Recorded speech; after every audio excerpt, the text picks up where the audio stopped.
बिस्मिल्लाहिर्रहमानिर्रहीम। इंसान के अलावा दूसरी कौन सी ऐसी मखलूक है जिसमें हंसने की खसलत पाई जाती है? दिमाग के ब्रेक फ़ेल कैसे होते हैं? हंसी कैसे इंसान को बेनकाब करती है और हंसी से ख़ुद को रोकें कैसे?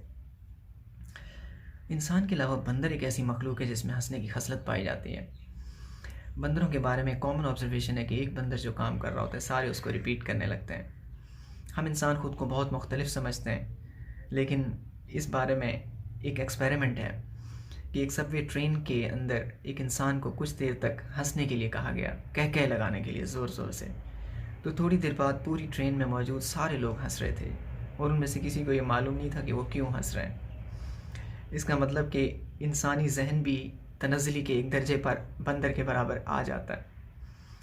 आपने देखा होगा कि कॉमेडी प्रोग्राम्स में ख़वातीन को दावत दी जाती है, क्योंकि ख़वातीन जब हंसती हैं तो मर्द खामखा अपना हिस्सा डालने की कोशिश करते हैं उसमें।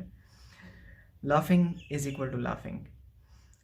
एक इंसान को हंसता देखकर ये वायरस सबको लगने लगता है और सब बिला वजह हंसने लगते हैं। हंसने के मामले में इंसानी जहन कोई रीज़न नहीं मांगता। अजीब बात यह है, हर मामले में इंसानी जहन का काम ही रीज़न मांगना है, बट हंसने के मामले में कोई रीज़न नहीं मांगता है। उसकी वजह क्या है? इंसानी जहन ऐसे ऑर्गन्स में से है, जैसे हमारा हार्ट है, इसको पूरी ज़िंदगी हार्ट ड्यूटी करनी पड़ती है। इंसानी जहन बिलियंस ऑफ सिग्नल एक सेकंड में कम्युनिकेट करता है बॉडी के साथ। इसमें बहुत ज़्यादा एनर्जी खर्च होती है। इसके अलावा ये ख़यालात की एक मेगा फैक्ट्री है। हम इवन सो जाते हैं फिर भी ये ख़यालात की फैक्ट्री बंद नहीं होती और हम ख्वाब की शक्ल में ख़यालात को देख रहे होते हैं। तो इस काम में बहुत ज़्यादा एनर्जी खर्च होती है। लेकिन हंसना एक ऐसा प्रोसेस है जिसमें पूरे दिमाग को एक पल के लिए छुट्टी मिल जाती है। पूरी बॉडी ढीली पड़ जाती है हंसते वक्त। या जो लोग ज़ोर से कहका लगाते हैं, आपने देखा होगा कि उनका जिस्म ढीला पड़ जाता है, वो ख़ुद का बैलेंस उनका आउट हो जाता है, इवन समटाइम आँखों से आंसू तक निकल आते हैं। मतलब बॉडी के पूरे ऑर्गन्स के साथ जो दिमाग का एक कंट्रोल का ताल्लुक है, जैसे एक पायलट जहाज़ को मैन्यूवर कर रहा होता है, वो सारी मैन्यूवरिंग एक पल के लिए दिमाग उससे छुट्टी ले लेता है और दिमाग की एनर्जी एकदम डिक्रीज़ होती है। जब आप अपने दिमाग को काम से थोड़ी देर के लिए छुट्टी देते हैं तो दिमाग भी आपको बदले में रिश्वत देता है। वो एक हार्मोन रिलीज़ करता है, उसको हम कहते हैं डोपामीन। वो पूरी बॉडी में खुशी का एहसास पैदा करता है और इसका असर कुछ देर तक रहता है और इस हार्मोन की वजह से हमें वो खुशी का एहसास रहता है और हम उसको मेंटेन करने के लिए दोबारा हंसी तलब करते हैं। हम चाहते हैं कोई और बंदा जोक सुनाए, ऐसी कोई एक और बात आए ताकि हम और हंसें, और दिमाग फिर और हार्मोन रिलीज़ करता है। थोड़ी देर बाद क्या होता है कि हम उस हार्मोन के असर में रहते हैं और यही वजह है कि एक इंसान अकेला बैठा हुआ है, वो महफिल में 30 गुना ज़्यादा हंसता है। 30 गुना काफ़ी ज़्यादा है। हंसी के बारे में सबसे ख़तरनाक पहलू ये है कि हंसी इंसान को बेनकाब कर सकती है। ये बात यकीन करना मुश्किल है, बट दैट्स रियल। इसके पीछे एक दलील ये है, शायद मैं भी अगर ये ना सुनता तो मैं भी बिलीव ना करता, बट ये मेरी अपनी ज़ाती ऑब्जर्वेशन की बात है। यूनिवर्सिटी के बाद हम एक टीचर ट्रेनिंग का हिस्सा थे और हमारे प्रोफेसर थे, कराची यूनिवर्सिटी के सोशियोलॉजी के प्रोफेसर।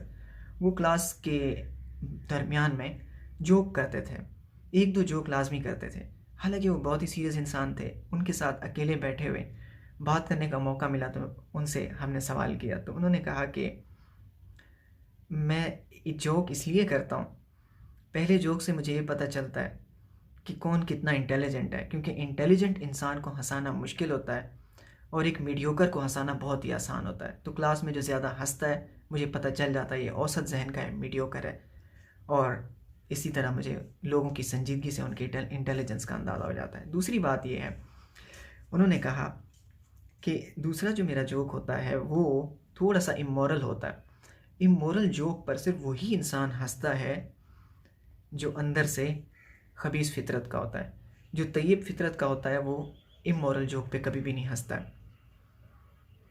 ये उनका तरीका था कि एक दो जोक से वो सैकड़ों लोगों में खबीस फितरत को और तैयब फितरत को पहचान लेते थे। हमारे साथ भी ऐसा होता है। हम जब मजलिस में और महफिल में बैठते हैं कि हम और हमारी कौम का आपने हाल देखा है कि हमारा सेंस ऑफ ह्यूमर कितना कितना इमोरल है। मैंने एक वीडियो देखी तो इसमें एक गधे को गिराया जा रहा था नहर में और उसके पीछे हंसी की आवाज़ थी। एक इंसान चूहे को बलून के साथ ऊपर छोड़ रहा था और उसके पीछे हंसी की आवाज़ थी। क्या ये हंसने की बात है? जानवर को तकलीफ़ देना हंसी की बात है? क्या हम खुद को एक्सपोज नहीं कर रहे? क्या हम खुद को रोज़ाना एक्सपोज नहीं कर देते लोगों के सामने? क्या क़यामत के दिन यही लोग गवाही नहीं देंगे कि हम गैर अखलाकी थे? चाहे अगर ये लोग ना भी दें तो क्या अल्लाह नहीं देख रहा है? हंसी इंसान को बेनकाब करती है क्योंकि हंसी में इंसानी जहन छुट्टी ले लेता है। हंसी को रोकें कैसे? That's very interesting.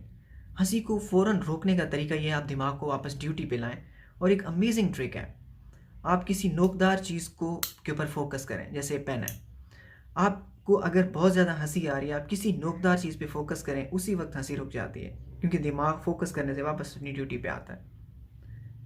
ख़ास तौर पर यूजिंग योर आइज़, क्योंकि आँखों के ज़रिए सबसे ज़्यादा इंफॉर्मेशन जाती है।